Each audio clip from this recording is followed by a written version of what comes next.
Hi, folks. I'm Leanne Little, and I'm owl about stories. I read them, write them, watch them, anything with a story. I absolutely love it.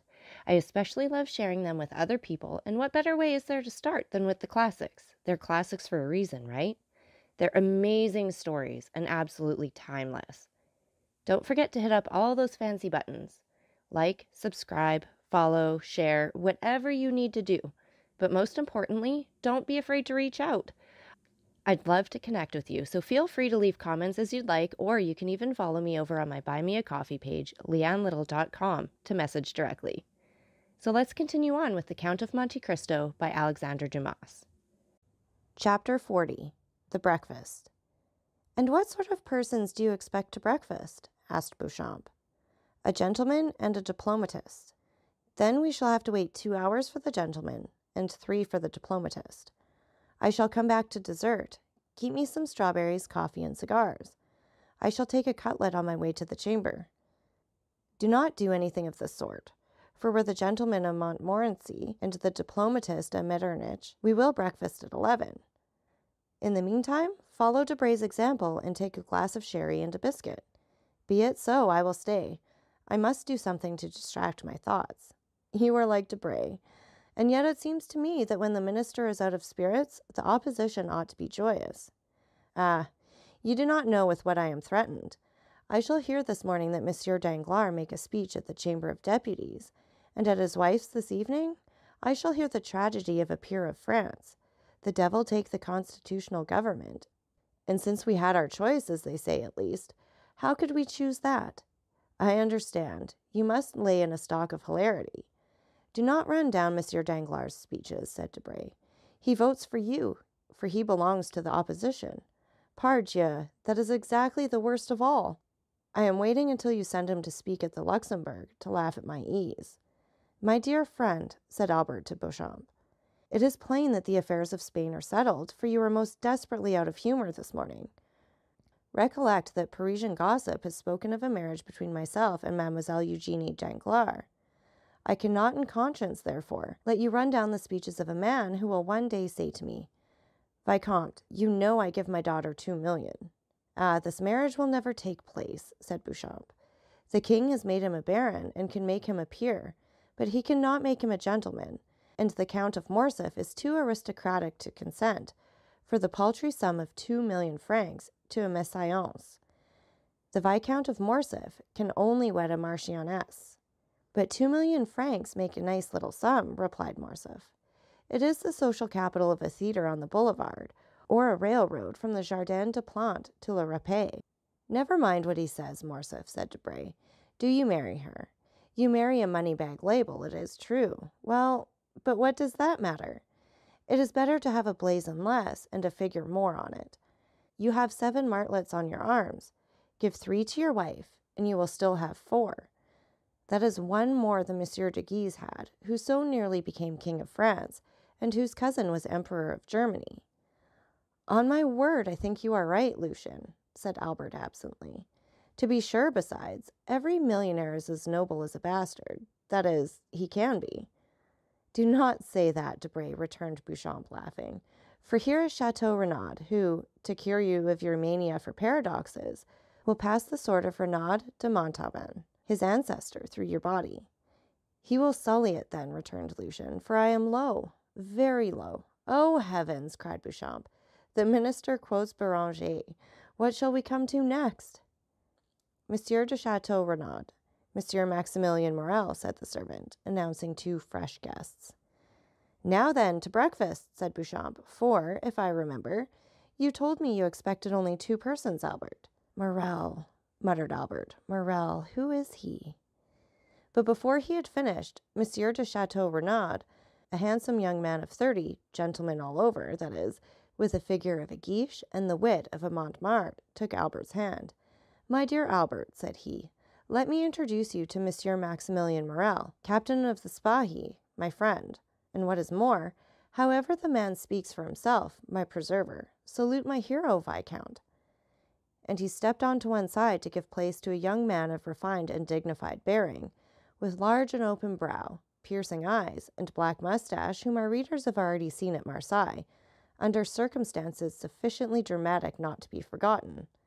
A rich uniform, half French, half Oriental, set off his graceful and stalwart figure, and his broad chest was decorated with the Order of the Legion of Honor. The young officer bowed with easy and elegant politeness. "Monsieur," said Albert with affectionate courtesy, "the Count of Chateau Renaud knew how much pleasure this introduction would give me. You are his friend. Be ours also." "Well said," interrupted Chateau Renaud, "and pray that, if you should ever be in a similar predicament, he may do as much for you as he did for me." "What has he done?" asked Albert. "Oh, nothing worth speaking of," said Morel. "Monsieur de Chateau Renaud exaggerates." "Not worth speaking of!" cried Chateau Renaud. "Life is not worth speaking of.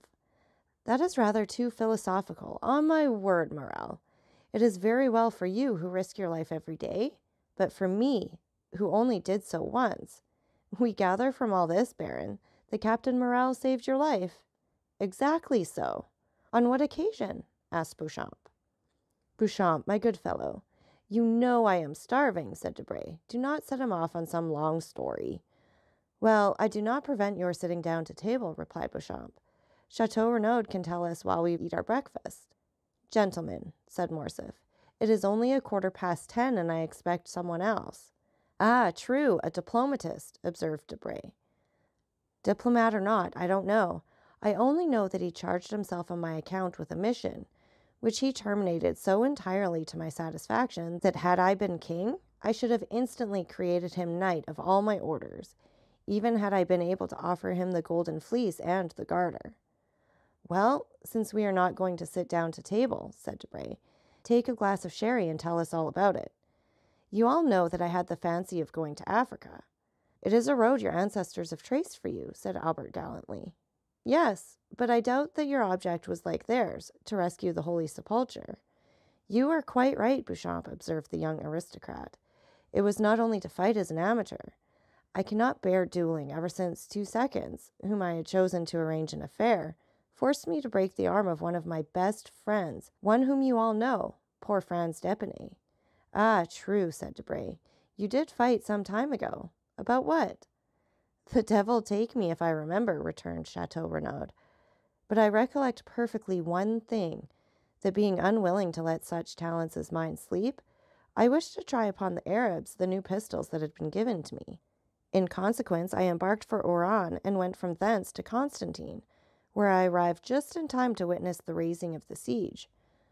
I retreated with the rest. For 40 hours. I endured the rain during the day and the cold during the night tolerably well, but the third morning my horse died of cold. Poor brute! Accustomed to be covered up and to have a stove in the stable, the Arabian finds himself unable to bear 10 degrees of cold in Arabia." "That's why you want to purchase my English horse," said Debray. "You think he will bear the cold better." "You are mistaken, for I have made a vow never to return to Africa." "You were very much frightened then?" asked Beauchamp. "Well, yes, and I had good reason to be so," replied Chateau Renaud. "I was retreating on foot, for my horse was dead. 6 Arabs came up, full gallop, to cut off my head. I shot 2 with my double-barreled gun, and 2 more with my pistols. But I was then left disarmed, and 2 were still left. One seized me by the hair. That is why I now wear it so short, for no one knows what may happen. The other swung a yataghan, and I already felt the cold steel on my neck when this gentleman whom you see here charged them, shot the one who held me by the hair, and cleft the skull of the other with his saber. He had assigned himself to the task of saving a man's life that day. Chance caused that man to be myself. When I am rich, I will order a statue of Chance from Clagman or Marocchetti." "Yes," said Morel, smiling. "It was the 5th of September, the anniversary of the day on which my father was miraculously preserved. Therefore, as far as it lies in my power, I endeavor to celebrate it by some—" "Heroic action," interrupted Chateau Renaud. "I was chosen, but that is not all. After rescuing me from the sword, he rescued me from the cold, not by sharing his cloak with me like St. Martin, but by giving me the whole. Then, from hunger, by sharing with me, guess what?" "A Strasbourg pie?" asked Beauchamp. "No, his horse, of which we each of us ate a slice with a hearty appetite. It was very hard." The horse, said Morcerf, laughing. No, the sacrifice, returned Chateau Renaud. Ask Debray if he would sacrifice his English steed for a stranger. Not for a stranger, said Debray, but for a friend I might, perhaps. I divined that you would become mine, Count, replied Morrel. Besides, as I had the honor to tell you, heroism or not, sacrifice or not, that day I owed an offering to bad fortune in recompense for the favors good fortune had on other days granted to us. The history to which Monsieur Morrel alludes, continued Chateau Renaud, is an admirable one, which he will tell you some day when you are better acquainted with him. Today, let us fill our stomachs and not our memories. What time do you breakfast, Albert? At 10:30. Precisely? Asked Debray, taking out his watch. Oh, you will give me 5 minutes' grace, replied Morcerf, for I also expect a preserver. Of whom? Of myself, cried Morcerf. Parbleu! Do you think I cannot be saved as well as anyone else, and that there are only Arabs who cut off heads? Our breakfast is a philanthropic one, and we shall have at table, at least I hope so, 2 benefactors of humanity. What shall we do? Said Debray. We have only one Montyon prize. Well, it will be given to someone who has done nothing to deserve it, said Beauchamp. That is the way the Academy mostly escapes from the dilemma. And where does he come from? Asked Debray. You have already answered the question once, but so vaguely that I venture to put it a second time. Really, said Albert, I do not know. When I invited him 3 months ago, he was then at Rome, but since that time, who knows where he may have gone? And you think him capable of being exact? Demanded Debray. I think him capable of everything. Well, with the 5 minutes' grace, we have only 10 left. I will profit by them to tell you something about my guest. I beg pardon, interrupted Beauchamp. Are there any materials for an article in which you are going to tell us? Yes, and for a most curious one.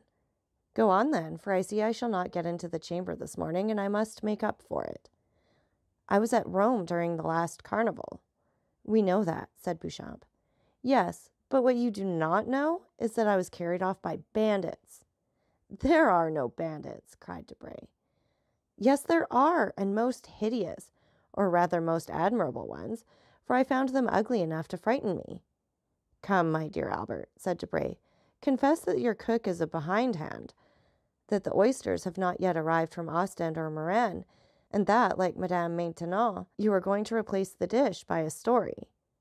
Say so at once. We are sufficiently well bred to excuse you, and to listen to your history, fabulous as it promises to be. And I say to you, fabulous as it may seem, I tell it as a true one from the beginning to end. The brigands had carried me off and conducted me to a gloomy spot called the Catacombs of St. Sebastian. I know it, said Chateau Renaud. I narrowly escaped catching a fever there. And I did more than that, replied Morcerf, for I caught one. I was informed that I was prisoner until I paid the sum of 4,000 Roman crowns, about 24,000 francs. Unfortunately, I had not above 1,500. I was at the end of my journey and of my credit. I wrote to Franz, and were he here, he would confirm every word. I wrote then to Franz that if he did not come with the 4,000 crowns before 6, at 10 minutes past I should have gone to join the blessed saints and glorious martyrs in whose company I had the honor of being. And Signor Luigi Vampa, such was the name of the chief of the bandits, would have scrupulously kept his word. But Franz did come with the 4,000 crowns, said Chateau Renaud. A man whose name is Franz d'Epinay or Albert de Morcerf has not much difficulty in procuring them. No, he arrived accompanied simply by the guest I am going to present to you. Ah, this gentleman is a Hercules killing Cacus, a Perseus freeing Andromeda. No, he is a man about my own size, armed to the teeth. He had not even a knitting needle. But he paid your ransom. He said 2 words to the chief, and I was free. They apologized to him for having carried you off, said Beauchamp. Just so. Why, he is a second Ariosto.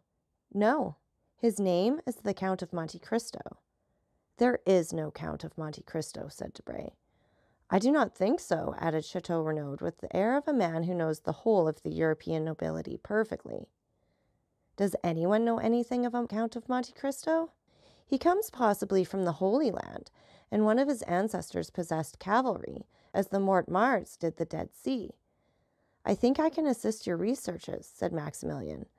Monte Cristo is a little island I have often heard spoken of by the old sailors my father employed. A grain of sand in the center of the Mediterranean, an atom in the infinite. Precisely, cried Albert. Well, he of whom I speak is the lord and master of this grain of sand, of this atom. He has purchased the title of count somewhere in Tuscany. He is rich, then? I believe so. But that ought to be visible. That is what deceives you, Debray. I do not understand you. Have you read the Arabian Nights? What a question! Well, do you know if the persons you see there are rich or poor? If their sacks of wheat are not rubies or diamonds?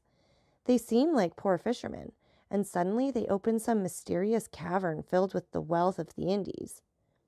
Which means that my Count of Monte Cristo is one of those fishermen. He even has a name taken from the book, since he calls himself Sinbad the Sailor, and has a cave filled with gold. And you have seen this cavern, Morcerf? Asked Beauchamp. No, but Franz has. For heaven's sake, not a word of this before him. Franz went in with his eyes blindfolded, and was waited on by mutes and by women to whom Cleopatra was a painted strumpet. Only he is not quite sure about the women, for they did not come in until after he had taken hashish, so that what he took for women might have simply been a row of statues. The two young men looked at Morcerf as if to say, "Are you mad, or are you laughing at us?" "And I also," said Morrel thoughtfully, "have heard something like this from an old sailor named Penelon." "Ah," cried Albert, "it is very lucky that Monsieur Morrel comes to aid me. You are vexed, are you not, that he thus gives a clue to the labyrinth?" "My dear Albert," said Debray, "what you tell us is so extraordinary." "Ah, because your ambassadors and your consuls do not tell you of them. They have no time. They are too much taken up with interfering in the affairs of their countrymen who travel. Now you get angry and attack our poor agents. How will you have them protect you? The Chamber cuts down their salaries every day, so that now they have scarcely any. Will you be ambassador, Albert? I will send you to Constantinople. No, lest on the first demonstration I make in favor of Mehemet Ali, the Sultan send me to the bowstring, and make my secretaries strangle me." "You say very true," responded Debray. "Yes," said Albert, "but this has nothing to do with the existence of the Count of Monte Cristo." "Pardieu, everyone exists." "Doubtless, but not in the same way. Everyone has not black slaves, a princely retinue, an arsenal of weapons that would do credit to an Arabian fortress, horses that cost 6,000 francs apiece, and Greek mistresses." "Have you seen the Greek mistress?" "I have both seen and heard her. I saw her at the theater, and heard her one morning when I breakfasted with the Count." "He eats, then?" "Yes, but so little I can hardly be called eating." "He must be a vampire." "Laugh if you will. The Countess G., who knew Lord Ruthven, declared that the Count was a vampire." "Ah, capital," said Beauchamp. "For a man not connected with newspapers, here is the pendant to the famous sea serpent of the Constitutionnel. Wild eyes, the iris of which contracts or dilates at pleasure," said Debray. "Facial angle strongly developed, magnificent forehead, livid complexion, black beard, sharp and white teeth, politeness unexceptionable." "Just so, Lucien," returned Morcerf. "You have described him feature for feature. Yes, keen and cutting politeness. This man has often made me shudder, and one day when we were viewing an execution I thought I should faint, more from hearing the cold and calm manner in which he spoke of every description of torture, than from the sight of the executioner and the culprit." "Did he not conduct you to the ruins of the Colosseum and suck your blood?" asked Beauchamp. "Or, having delivered you, make you sign a flaming parchment, surrendering your soul to him as Esau did his birthright?" Rail on at your ease, gentlemen," said Morcerf, somewhat piqued. "When I look at you Parisians, idlers on the Boulevard de Gand, or the Bois de Boulogne, and think of this man, it seems to me we are not of the same race." "I am highly flattered," returned Beauchamp. "At the same time," added Renaud, "your Count of Monte Cristo is a very fine fellow, always excepting his little arrangements with the Italian banditti." "There are no Italian banditti," said Debray. "No vampire," cried Beauchamp. No Count of Monte Cristo, added Debray. There is 10:30 striking, Albert.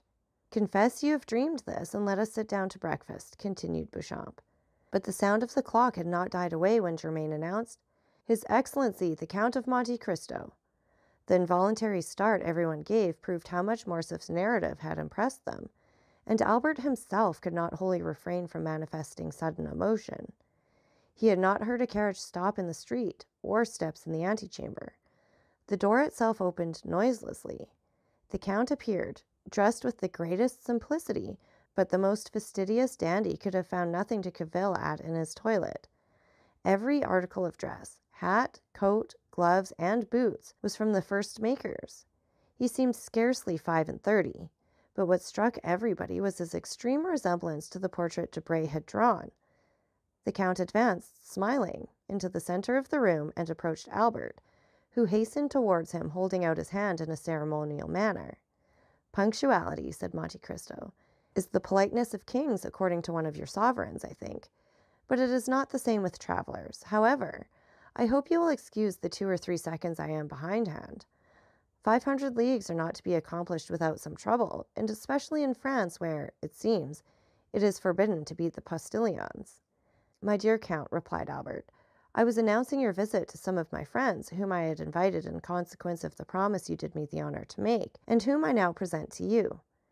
They are the Count of Chateau Renaud, whose nobility goes back to the 12 peers, and whose ancestors had a place at the Round Table. Monsieur Lucien Debray, private secretary to the Minister of the Interior, Mr. Beauchamp, an editor of a paper and the terror of the French government, but of whom, in spite of his national celebrity, you perhaps have not heard in Italy, since his paper is prohibited there, and Monsieur Maximilien Morel, captain of the Spahi. At this name the Count, who had hitherto saluted everyone with courtesy, but at the same time with coldness and formality, stepped a pace forward, and a slight tinge of red colored his pale cheeks. You wear the uniform of the new French conquerors, monsieur, said he. It is a handsome uniform. No one could have said what caused the Count's voice to vibrate so deeply, and what made his eyes flash, which was in general so clear, lustrous, and limpid when he pleased. You have never seen our Africans, Count? Said Albert. Never, replied the Count, who was by this time perfectly master of himself again. Well, beneath this uniform beats one of the bravest and noblest hearts in the whole army. Oh, Monsieur de Morcerf, interrupted Morel. Let me go on, Captain. And we have just heard, continued Albert, of a new deed of his, and so heroic a one, that, although I have seen him today for the first time, I request you to allow me to introduce him as my friend. At these words, it was still possible to observe in Monte Cristo the concentrated look, the changing color, and the slight trembling of the eyelid that show emotion. Ah, you have a noble heart, said the Count. So much the better. This exclamation, which corresponded to the Count's own thought rather than to what Albert was saying, surprised everybody, and especially Morel, who looked at the Count of Monte Cristo with wonder. But at the same time, the intonation was so soft that, however strange the speech might seem, it was impossible to be offended at it. Why should he doubt it? Said Beauchamp to Chateau Renaud. In reality, replied the latter, who, with his aristocratic glance and his knowledge of the world, had penetrated at once all that was penetrable in Monte Cristo. Albert has not deceived us, for the Count is a most singular being. What say you, Morel? Ma foi, he has an open look about him that pleases me in spite of the singular remark he has made about me. Gentlemen, said Albert, Germain informs me that breakfast is ready. My dear Count, allow me to show you the way. They passed silently into the breakfast room, and everyone took his place. Gentlemen, said the Count, seating himself, permit me to make a confession which must form my excuse for any improprieties I may commit. I am a stranger, and a stranger to such a degree that this is the first time I have ever been at Paris. The French way of living is utterly unknown to me, and up to the present time I have followed the Eastern customs, which are entirely in contrast to the Parisian. I beg you, therefore, to excuse if you find anything in me too Turkish, too Italian, or too Arabian.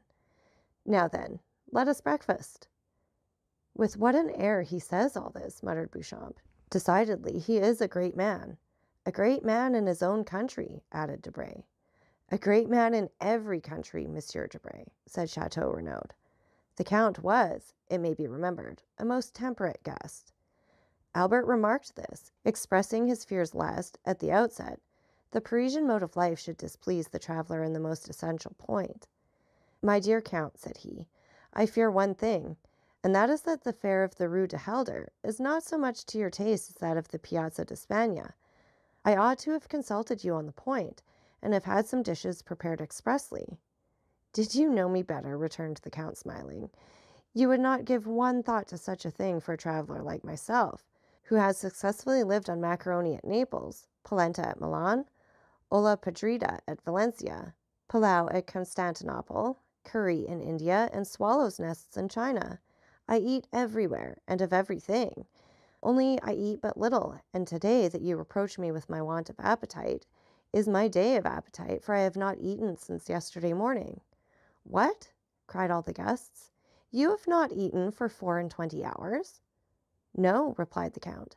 "I was forced to go out of my road to obtain some information near Nimes, so that I was somewhat late, and therefore did not choose to stop." "And you ate in your carriage?" asked Morcerf. "No, I slept, as I generally do when I am weary without having the courage to amuse myself, or when I am hungry without feeling inclined to eat." "But you can sleep when you please, monsieur," said Morrel. "Yes." "You have a recipe for it?" "An infallible one." "That would be invaluable to us in Africa, who have not always any food to eat and rarely anything to drink." "Yes," said Monte Cristo, "but unfortunately, a recipe excellent for a man like myself would be very dangerous applied to an army which might not awaken when it was needed." "May we inquire what is this recipe?" asked Debray. "Oh, yes," returned Monte Cristo. "I make no secret of it. It is a mixture of excellent opium, which I fetched myself from Canton in order to have it pure, and the best hashish which grows in the East, that is, between the Tigris and the Euphrates. These two ingredients are mixed in equal proportions and formed into pills. 10 minutes after one is taken, the effect is produced. Ask Baron Franz d'Epinay. I think he tasted them one day." "Yes," replied Morcerf, "he said something about it to me." "But," said Beauchamp, who, as became a journalist, was very incredulous, "you always carry this drug about you?" "Always." "Would it be an indiscretion to ask to see those precious pills?" continued Beauchamp, hoping to take him at a disadvantage. "No, monsieur," returned the Count, and he drew from his pocket a marvelous casket, formed out of a single emerald and closed by a golden lid which unscrewed and gave passage to a small, greenish-colored pellet about the size of a pea. This ball had an acrid and penetrating odor. There were 4 or 5 more in the emerald, which would contain about a dozen. The casket passed around the table, but it was more to examine the admirable emerald than to see the pills that it passed from hand to hand. "And is it your cook who prepares these pills?" asked Beauchamp. "Oh, no, monsieur," replied Monte Cristo. "I do not thus betray my enjoyments to the vulgar. I am a tolerable chemist, and prepare my pills myself." "This is a magnificent emerald, and the largest I have ever seen," said Chateau Renaud, "although my mother has some remarkable family jewels." "I had 3 similar ones," returned Monte Cristo. "I gave one to the Sultan, who mounted it in his sabre, another to our Holy Father the Pope, who had it set in his tiara, opposite to one nearly as large, though not so fine, given by the Emperor Napoleon to his predecessor Pius. I kept the third for myself, and I had it hollowed out, which reduced its value, but rendered it more commodious for the purpose I intended." Everyone looked at Monte Cristo with astonishment. He spoke with so much simplicity that it was evident he spoke the truth, or that he was mad. However, the sight of the emerald made them naturally incline to the former belief. "And what did these 2 sovereigns give you in exchange for these magnificent presents?" asked Debray. "The Sultan, the liberty of a woman," replied the Count. "The Pope, the life of a man, so that once in my life I have been as powerful as if heaven had brought me into the world on the steps of a throne." "And it was Peppino you saved, was it not?" cried Morcerf. "It was for him that you obtained pardon." "Perhaps," returned the Count, smiling. "My dear Count, you have no idea what pleasure it gives me to hear you speak thus," said Morcerf. "I had announced you beforehand to my friends as an enchanter of the Arabian Nights, a wizard of the Middle Ages. But the Parisians are so subtle in paradoxes that they mistake for caprices of the imagination the most incontestable truths, when these truths do not form a part of their daily existence. For example, here is Debray who reads, and Beauchamp who prints, every day. A member of the Jockey Club has been stopped and robbed on the boulevard. 4 persons have been assassinated in the Rue de Saint-Denis or the Faubourg Street Germain. 10, 15, or 20 thieves have been arrested in a cafe on the Boulevard du Temple or in the Therme de Julien. And yet, these same men deny the existence of the bandits in the Maremma, in the Campagna de Romana, or the Pontine marshes. Tell them yourself that I was taken by bandits, and that without your generous intercession, I should now have been sleeping in the catacombs of St. Sebastian, instead of receiving them in my humble abode in the Rue de Helder. Ah, said Monte Cristo, you promised me never to mention that circumstance. It was not I who made that promise, cried Morcerf. It must have been someone else whom you have rescued in the same manner, and whom you have forgotten. Pray speak of it, for I shall not only, I trust, relate the little I do know, but also a great deal I do not know. It seems to me, returned the Count, smiling, that you played a sufficiently important part to know as well as myself what happened. Well, you promise me, if I tell you all I know, to relate in your turn all that I do not know? That is but fair, replied Monte Cristo. Well, said Morcerf, for 3 days I believed myself the object of attentions of a mask, whom I took for a descendant of Tullia or Poppaea, while I was simply the object of the attentions of a contadina, and I say contadina to avoid saying peasant girl. What I know is that, like a fool, a greater fool than he of whom I spoke just now, I mistook for this peasant girl a young bandit of 15 or 16, with a beardless chin and slim waist, and who, just as I was about to imprint a chaste salute on his lips, placed a pistol to my head, and aided by 7 or 8 others, led, or rather dragged me, to the catacombs of St. Sebastian, where I found a highly educated brigand chief perusing Caesar's commentaries, and who deigned to leave off reading to inform me that unless the next morning before 6 o'clock, 4,000 piastres were paid into his account at his banker's, at 6:15 I should have ceased to exist. This letter is still to be seen, for it is in Franz d'Epinay's possession, signed by me, and with a postscript of Monsieur Luigi Vampa.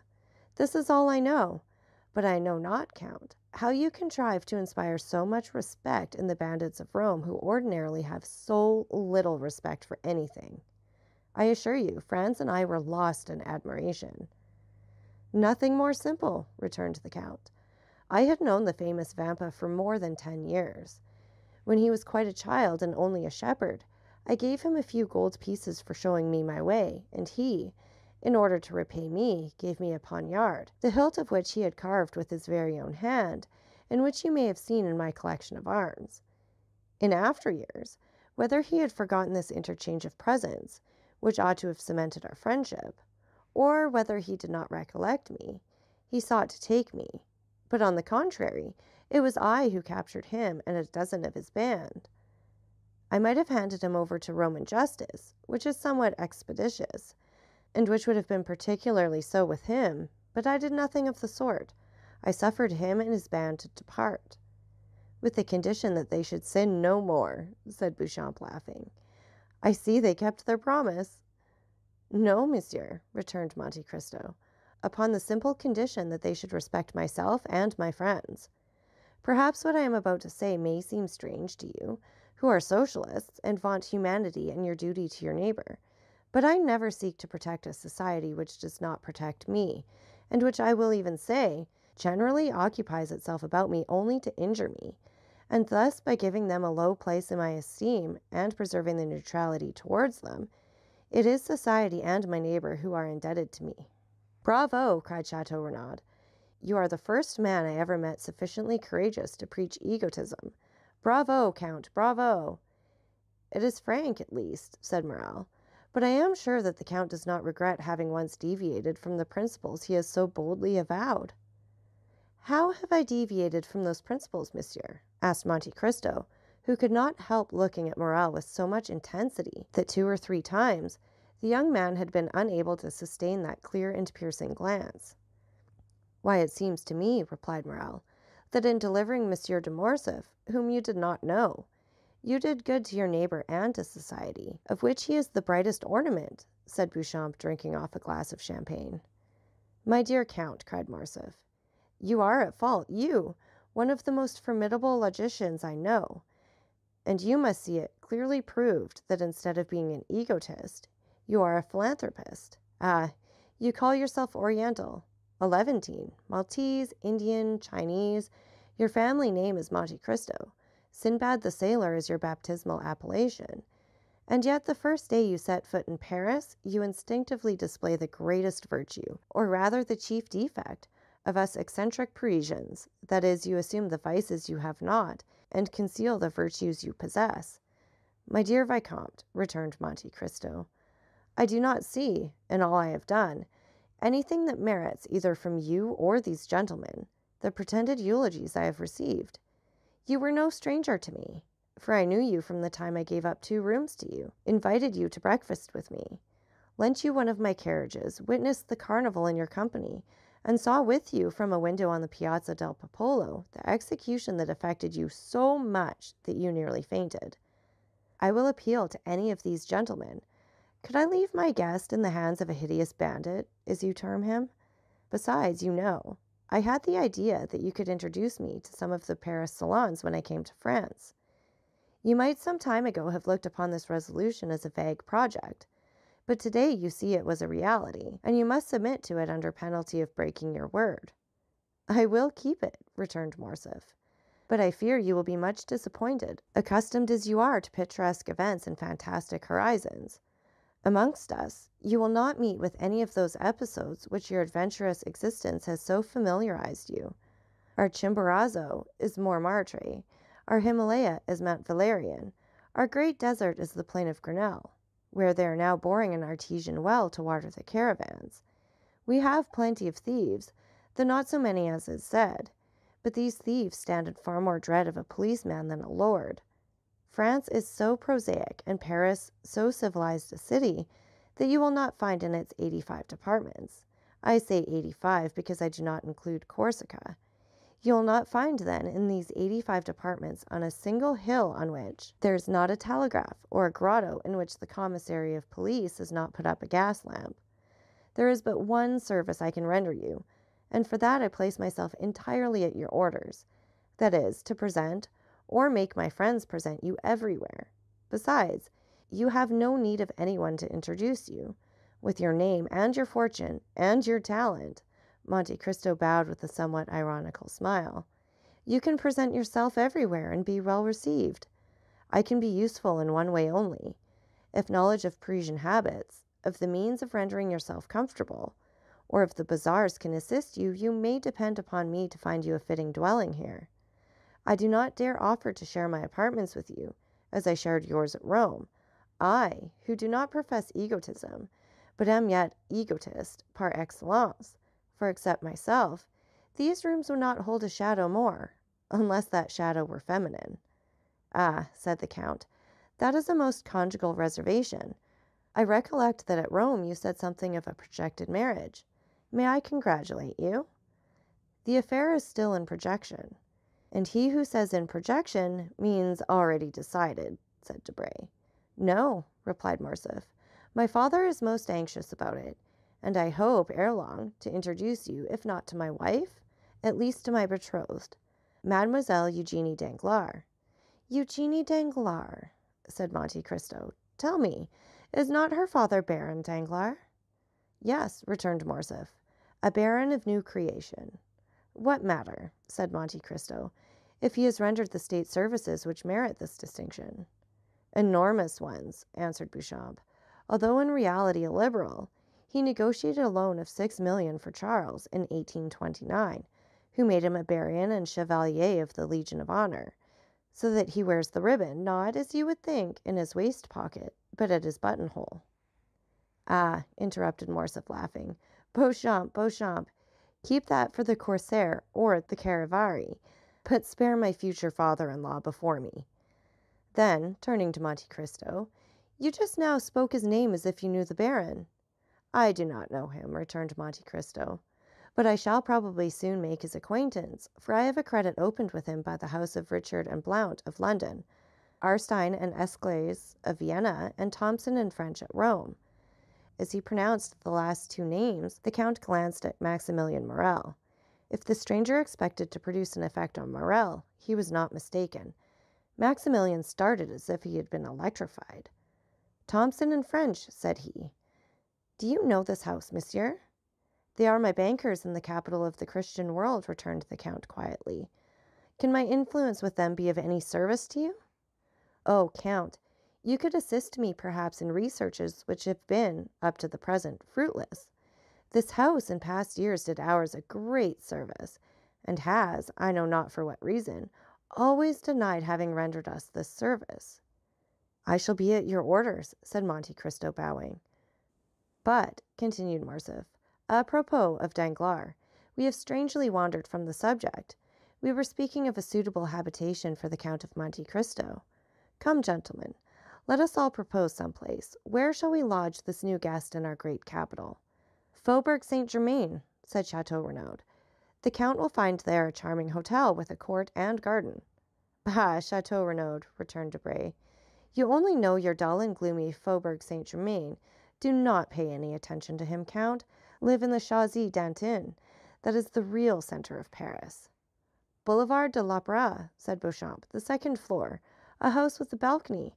The Count will have his cushions of silver cloth brought there, and as he smokes his chibouque, see all Paris pass before him." "You have no idea, then, Morel?" asked Chateau Renaud. "You do not propose anything?"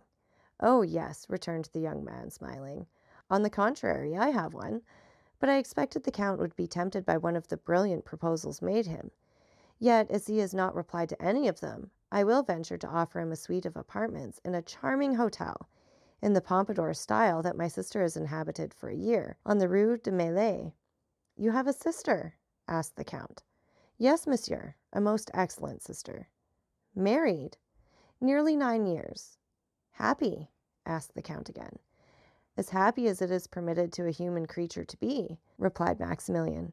"She married the man she loved, who remained faithful to us in our fallen fortunes, Emmanuel Herbeau."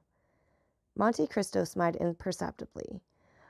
"I lived there during my leave of absence," continued Maximilian, "and I shall be, together with my brother-in-law Emmanuel, at the disposition of the Count whenever he thinks fit to honor us." "1 minute," cried Albert, without giving Monte Cristo the time to reply. "Take care!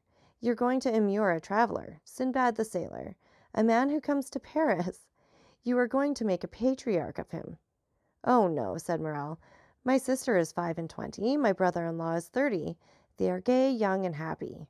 Besides, the Count will be in his own house, and only see them when he thinks fit to do so." "Thanks, monsieur," said Monte Cristo. "I shall content myself with being presented to your sister and her husband, if you will do me the honor to introduce me. But I cannot accept the offer of any of these gentlemen, since my habitation is already prepared." "What?" cried Morcerf. "You are, then, going to a hotel? That will be very dull for you." "Was I so badly lodged at Rome?" said Monte Cristo, smiling. "Parbleu! At Rome you spent 50,000 piastres in furnishing your apartments. But I presume that you are not disposed to spend a similar sum every day." "It is not that which deterred me," replied Monte Cristo. "But as I determined to have a house to myself, I sent on my valet de chambre, and he ought by this time to have bought the house and furnished it." "But you have, then, a valet de chambre who knows Paris?" said Beauchamp. "It is the first time he has ever been in Paris. He is black and cannot speak," returned Monte Cristo. "It is Ali!" cried Albert in the midst of the general surprise.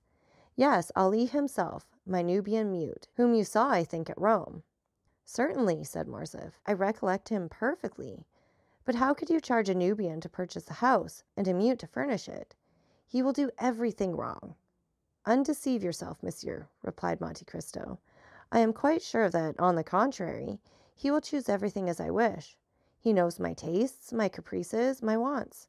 He has been here a week with the instinct of a hound hunting by himself. He will arrange everything for me. He knew that I should arrive today at 10 o'clock. He was waiting for me at 9 at the Barrière de Fontainebleau. He gave me this paper. It contains the number of my new abode. Read it yourself. and Monte Cristo passed a paper to Albert. "Ah, that is really original," said Beauchamp. "And very princely," added Chateau Renaud. "What, do you not know your house?" asked Debray. "No," said Monte Cristo. "I told you I did not wish to be behind my time. I dressed myself in the carriage and descended at the Viscount's door." The young men looked at each other. They did not know if it was a comedy Monte Cristo was playing, but every word he uttered had such an air of simplicity that it was impossible to suppose what he said was false. Besides, why should he tell a falsehood? "We must content ourselves, then," said Beauchamp, "with rendering the Count all the little services in our power. I, in my quality of journalist, open all theatres to him." "Thanks, monsieur," returned Monte Cristo. "My steward has orders to take a box at each theatre." "Is your steward also a Nubian?" asked Debray. "No, he is a countryman of yours, if a Corsican is a countryman of anyone's. But you know him, Monsieur de Morcerf. Is it that excellent Monsieur Bercuccio who understands hiring windows so well?" "Yes, you saw him the day I had the honor of receiving you. He has been a soldier, a smuggler, in fact everything. I would not be quite sure that he has not been mixed up with the police for some trifle, a stab with a knife, for instance." "And you have chosen this honest citizen for your steward," said Debray. "Of how much does he rob you every year?" "On my word," replied the Count, "not more than another. I am sure he answers my purpose, knows no impossibility, so I keep him." "Then," continued Chateau Renaud, "since you have an establishment, a steward, and a hotel in the Champs-Élysées, you only want a mistress." Albert smiled. He thought of the fair Greek he had seen in the Count's box at the Argentina and Valet theatres. "I have something better than that," said Monte Cristo. "I have a slave. You procure your mistresses from the opera, the vaudeville, or the variété. I purchased mine at Constantinople. It cost me more, but I have nothing to fear." "But you forget," replied Debray, laughing, "that we are Franks by name and Franks by nature, as King Charles said, and that the moment she puts her foot in France, your slave becomes free. Who will tell her?" "The first person who sees her." "She only speaks Romaic. That is different." "But at least we shall see her," said Beauchamp. "Or do you keep eunuchs as well as mutes?" "Oh, no," replied Monte Cristo. "I do not carry brutalism so far. Everyone who surrounds me is free to quit me, and when they leave me will no longer have any need of me or anyone else. It is for that reason, perhaps, that they do not quit me." They had long since passed to dessert and cigars. "My dear Albert," said Debray, rising, "it is 2:30. Your guest is charming, but you leave the best company to go into the worst sometimes. I must return to the minister's. I will tell him of the Count, and we shall soon know who he is." "Take care," returned Albert. "No one has been able to accomplish that. Oh, we have 3 millions for our police. It is true they are almost always spent beforehand, but no matter. We shall still have 50,000 francs to spend for this purpose. And when you know, will you tell me?" "I promise you. Au revoir, Albert. Gentlemen, good morning."